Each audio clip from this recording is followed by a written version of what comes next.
Police are still searching for a man who they say threatened to kill an Amazon employee, prompting the facility to briefly be placed on lockdown yesterday. JSO says 51-year-old Ronald Jones is wanted for violating his probation. According to a police report from last March, Jones said he had been dating the victim for the past 4 years and they had separated. In a violence injunction, the victim states the relationship ended last because of disrespectful behavior in front of her children. News4JAX reporter Brittany Muller has a timeline of events. On March 17, 2018, police responded to a domestic battery call at the victim's apartment where Ronald Jones was arrested on a battery charge. The report says Jones continued to call the victim while in jail.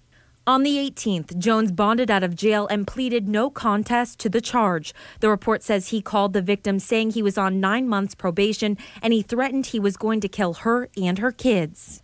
The next day, the victim filed a petition for injunction against dating violence. A warrant for Jones' arrest was issued on October 1st for violating his probation. JSO says the charge of aggravated stalking has since been added.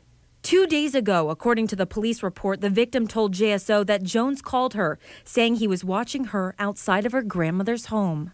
Yesterday, the Amazon Fulfillment Center on Pecan Park Road was placed on lockdown after the victim called police to report she had received a call from Jones. She told police he threatened to kill her and said he was on his way to Amazon, where she works. The Hubbard House says this is not unusual to see relationships of domestic violence, and taking the first step is not only needed for the victim, but also the victim's family. If you're in a relationship where there's abuse and your life is threatened, you need to believe that, because what we have seen all too many is that abusers do act upon those threats. Gail Patton is the CEO of the domestic violence shelter, the Hubbard House. She says getting the resources and making a safety plan before leaving the relationship is key, as it can be the most deadly time for survivors.